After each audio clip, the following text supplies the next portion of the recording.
aset. Kan tadi kesepakatan 50% aset saya dari awal kan 50%. Saya ambil 50 juta. Saham saya ini bisa juga saya jual kepada orang lain. Ya, saya mamanya ingin usaha sendiri lagi. Ada orang yang punya modal yang saya katakan kepada teman saya ini bagus ini perkembangan usahanya bagus, luar biasa, prospeknya juga luar biasa dan dia rajin. Ya. Sekarang aset kami sudah 100 juta dalam bentuk barang umpamanya sekian puluh juta. 70 juta bentuk barang, 30 juta bentuk uang. Kalau ini masih boleh dijual. Lalu saya jual kepada beliau 50 juta boleh. 55 juta pun saya jual kepada beliau boleh. Karena menjual sebagian besar asetnya berbentuk barang. Kalau asetnya berbentuk uang sebagian besarnya, tidak boleh saya jual lebih kecuali sebesar aset itu. Kalau umpamanya tadi 50% berbentuk uang, 50% berbentuk barang, saya tidak boleh jual kepada dia 55 juta. Harus 50 juta. Karena sekarang tukar-menukar uang dengan uang lagi. Ya, jelas nih. Alhamdulillah.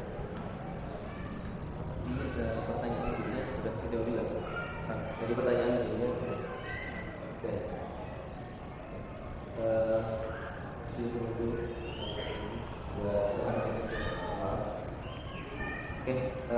buka lagi ya, saya jawab untuk pertanyaan langsung. Silakan bagi yang mau bertanya. 3 orang. Jangan dikatakan sudah.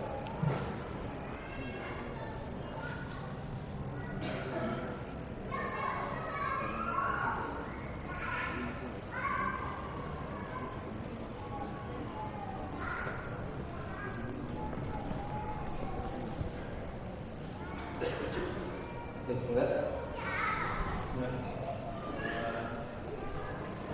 Ya, saya temukan di Bandung, jadi memang kemarin saya main futsal kan, sebelumnya itu kan lapangan itu dimiliki oleh dua organisasi. Iya. Nah mungkin karena ramai yang di sana, saya dapat cerita bahwa sewanya ternyata dinaikkan oleh milik gedung. Milik gedung dinaikkan karena permintaan tinggi. Karena kenapa? Karena ramai. Harusnya jumlahnya harus 10 orang, diisi 30 gitu. Jadwalnya lebih padat. Padat. Permintaan tinggi berarti kan? Iya, Teh.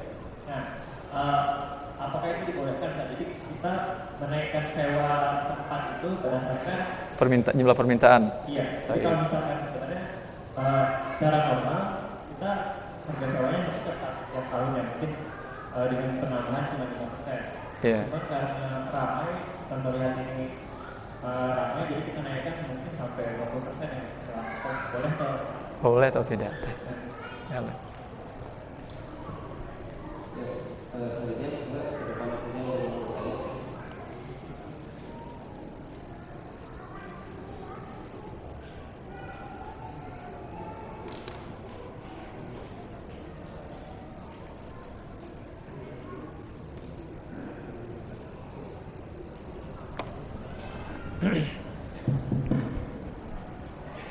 Nama Adrian ingin tanya mengenai investasi, Pak. Investasi gimana investasinya? Mengenai investasi yang kan kita sebenarnya mencari investasi yang syariah. Ya. Tapi seperti di berita-berita baru-baru ini mengenai investasi emas yang diakui oleh MUI, yang sistemnya kita membeli emas. Kita beli emas. Tapi dengan harga yang lebih tinggi dari harga pasar. Contoh harga emasnya 500.000, Ya. kita beli 700.000, Ya. tapi kita mendapat dividen per bulannya. Dari mana dividennya? Ya, Dividen dari emas Anda. dividen dari emas tersebut kita harus 10%-nya. Emas Anda diapain oleh dia? Kurang. Dijual belikan oleh dia juga? Iya, seperti yang di berita-berita baru ini, yang investasi emas yang dilakukan oleh MUI, tapi ternyata emasnya tersebut dibawa kabur dan uang tersebut dibawa kabur. Padahal sudah diakui oleh MUI. Terus MUI-nya ngapain? MUI-nya terus tanggapan MUI gimana? Gimana? Tanggapan MUI bagaimana? Itu masih belum tahu. Baik. Kemudian yang kedua mengenai menggunakan bunga deposito. Kita menaruh uang contohnya 500.000, tapi kita mendapatkan dividennya tiap tahunnya. Itu bagaimana? Dividen ya? Deposito dividen? Iya. Atau bunga namanya? Bunga, Ada. dapat bunga per tahun. Itu bagaimana? Teh. Di mana? Di lembaga apa? Keuangan lembaga? Ini uang bank ada deposito. Oh ya, bank syariah atau bukan? Kalau bukan bagaimana? Kalau iya bagaimana? Kalau bukan bagaimana? Baik.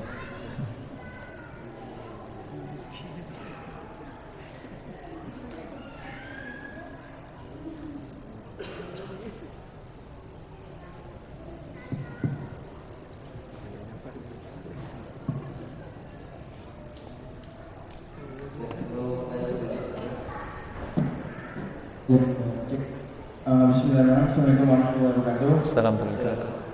Ya, perkenalkan kan nama saya Afif dari Elektro ITB. Hayakallah Afif.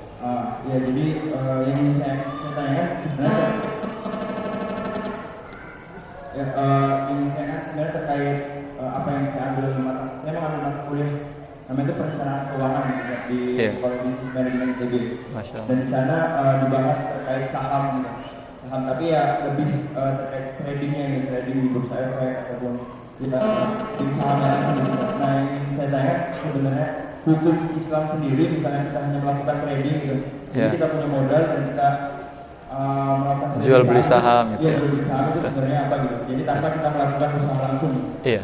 Jadi kita cuma melakukan tradingnya saja gitu. Baik. Itu pertanyaan pertama. Kemudian pertanyaan kedua terkait peminjaman uang gitu Ustaz. Jadi misalnya gini, Iya. saya mempunyai uang misalnya 1 M gitu. Ya Masya Allah. Ya. Ya, Baik. misalnya gitu. Misalnya, Mabruk, mabruk. Saya terus saya pinjamkan ke seseorang dan harus dikembalikan sekitar 5 tahun lagi gitu. Iya. Nah itu kan ada kalau misalnya melihat sistem Indonesia sekarang itu ada dana tambahan inflasinya gitu. Jadi Iya. dana future value uang itu sekitar 5 tahun lagi kan itu bertambah gitu Kak. Dan berarti Iya. si orang tersebut yang kita pinjamkan itu harus mengembalikan uang lebih besar 1, berapa M misalnya karena ada nilai inflasi. Nah itu Iya. apakah termasuk riba atau gimana gitu? Iya. Baik. Ya itu aja, terima kasih. Assalamualaikum warahmatullahi wabarakatuh. Assalamualaikum warahmatullahi wabarakatuh. Oke, untuk yang kuat tadi kata Pak itu ada sanksinya juga kepada yang bertanya. Silakan tanyakan pertanyaan. Assalamualaikum warahmatullahi wabarakatuh. Assalamualaikum warahmatullahi wabarakatuh. Mungkin ada tujuan tidak? Yang pertama, saya pernah investasi seorang senior yang saya percayai. Nah, cara investasi itu kan dia itu supplier ayam gitu ya Pak. Kenapa? Supplier ayam. Supplier ayam. Baik. Makanan ayam. Makanan ayam atau ayam? Ayam. Ayam, Supplier baik. ayam. Jadi bukan makan ayam. Baik. Nah, saya investasi di situ dan kan sebetulnya sekarang ini profit sharing, tapi akhirnya karena mungkin ada ini buat bisnisnya itu tidak untung, jadi kita melihatnya sebagai profit untuk rugi gitu. Kurang jelas. Di awal di dalam kotaknya seperti itu. Kurang jelas suaranya. Profit sharing sampai profit sharing udah jelas. Terus selanjutnya? Ya sampai profit sharingnya kan. Ya, sampai jadi jelas. Nanti beliau menawarkan untuk bagi hasilnya dalam untung aja gitu. Jadi Bagi hasilnya dalam untung, jadi untung. untung. Untung. Terus Untungnya jadi profit sharing. Padahal kan bisnisnya belum tentu untung atau rugi. kalau nggak untung gimana? Kita tetap bayar juga. Ya jadi suppliernya itu yang menawarkan kepada saya, jadi ini pasti dibalikin kok modalnya gitu. Nah, kan Pas. tadi dari penjelasan itu termasuk riba ya. Iya. Nah, akhirnya saya menawarkan, oh ya udah mau untung mau rugi kita bagi sama-sama gitu. Iya. Nah, tapi saat keberjalanannya dia kan supplier ayam ke sebuah catering. Iya. Cateringnya ini ternyata Cateringnya ini kenapa? cateringnya yang bangkrut gitu. Terang? Oh, bangkrut. Terus. Tapi sebenarnya bukan bangkrut, tapi uangnya itu dialihkan oleh salah seorang karyawannya. Iya, intinya bangkrut lah. Nah, terus katanya nggak bisa bayar suppliernya. Iya. Sehingga suppliernya tidak mendapatkan untung. Iya. Nah, itu bagaimana? Apakah berarti dia bisa dikatakan rugi, dan berarti hasilnya ya berarti rugi gitu. Tapi si supplier yang ini masih mengusahakan untuk membayar ke saya. Iya. Dan itu udah beberapa kali, dari beberapa puluh juta, beliau sudah membayar beberapa juta gitu. Nah, apakah uangnya itu statusnya apa gitu? Iya. Nah, itu pertanyaan pertama. Oh, pertama itu, Bu. Pertanyaan kedua, misalnya kita menjual barang, Apa? kita beli barang lalu dijual lagi, itu ada ketentuan persen keuntungan nggak sih, Pak? Jadi iya. kita misalnya bayaran kita beli 3.000, kita jual 7.000 gitu. Iya. Jadi untuk 100% ada ketentuan nggak sih gitu? Sampai berapa banyak persen keuntungan kita? Iya. Nah, yang ketiga, Wah, Masya Allah. Iya, iya, mumpung mic-nya sedang bagus. sebenarnya menyambung pertanyaan yang akhir ya, kalau kita mencairkan uang, Kalau kita mencairkan uang, iya, terus mencairkan uang, Iya. kan 10 juta. iya, Sedangkan tadi ada kurs dan segala macam gitu kan berubah beberapa tahun kemudian. iya, Saya lebih suka sebenarnya mencairkan dalam bentuk emas gitu. iya. Biar nanti juga baliknya harganya gitu gitu. Tapi boleh nggak sih kan meminjamkan ini 10 juta, sekarang kurs emas berapa? Oh, iya. Dikonversi langsung. Yang diberikan uang atau emas? Uang. Uang, teh. Uang, Tapi dinilai dengan emas. ya, Nanti dibayar uang atau emas? uang, Uang juga, harga emas di waktu itu, teh. Iya. Ya. Boleh atau enggak, kalau lebih baik 10 juta, ya berarti nanti berapa tahun kemudian sesuai dengan ketentuan yang kita sepakati 10 juta juga, atau emas langsung berangkat di kuliah pemantauan. Assalamualaikum warahmatullahi wabarakatuh. Ya. Mungkin yang kedua tentang menanyakan tadi harga karena permintaan yang naik. Iya. Hukum ekonomi sunnatullah sebetulnya, bukan hukum ekonomi, sunnatullah, bahwasanya harga sesuai dengan permintaan dan barang, ketersediaan barang dan permintaan. Bila permintaan banyak, kemudian barang dan jasa sedikit, otomatis harganya tinggi, seperti sekarang bawang. Permintaan banyak, setiap hari yang makan bawang kan, barang sedikit, apa yang terjadi? Harga naik. Bila bawang banjir bawang, orang udah gak makan bawang lagi, dikasih gratis pun tuh gak mau. Ada harganya lagi bawang? Tidak ada harganya. Siapa yang menentukan ini? Allah Jalla fi'ula. Bila manusia tidak menzalimi satu dengan lainnya. Kalau dia sengaja menimbun, ingin menzalimi, ingin menaikkan harga, kezaliman maka dengan ihtikar. Tapi memang murni karena umpamanya gagal panen, terjadi banjir segala macam. Innallaha huwal musa'ir, huwal qabidu wal basit. Ketika terjadi seperti ini di masa Rasulullah SAW, harga barang naik karena pasokan makanan pokok dari luar sedikit, karena satu dan lain hal, maka para sahabat datang kepada Rasulullah, ya Rasulullah, sa'ir lana, tetapkan harga. Jawaban Rasulullah SAW, innallaha huwal musa'ir. Sesungguhnya Allah lah yang menetapkan harga itu.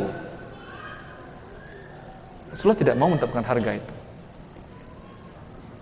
Karena bila Rasulullah tetapkan harga di waktu itu, terzalimi siapa? Para pedagang yang harusnya ingin, petani dan pedagang juga, para produsen barang lah yang harusnya didapat keuntungan tinggi karena permintaan banyak, karena sekarang dipaksa, terzalimi dia. Ya. Maka tidak boleh menzalimi yang lain. Dan Allah, bila itu murni karena yang terjadi tanpa ada kezaliman manusia. Bila manusia ditimbun sengaja, tidak dikeluarin segala satu dan lain hal, maka di sini fungsi pihak yang berwenang untuk menghilangkan kezaliman orang 1, 2, 3 ini, mengangkatkan kemudaratan bagi orang yang banyak. Boleh dipaksa dia untuk menjual dengan harga yang pantas untuk waktu-waktu itu. Ya. Jelas antumnya? Enggak masalah. Kalau karena permintaan banyak, Allah ingin berikan rezeki kepada dia dengan cara itu. Tapi sabar. Kalau ini akan tinggi harganya, akan banyak lapangan futsal yang lain, kan akan terjadi persaingan. Turun lagi nanti harganya. Siapa yang mengatur ini semua? Allah. Ketika di awalnya iya, mungkin beruntung tinggi futsal.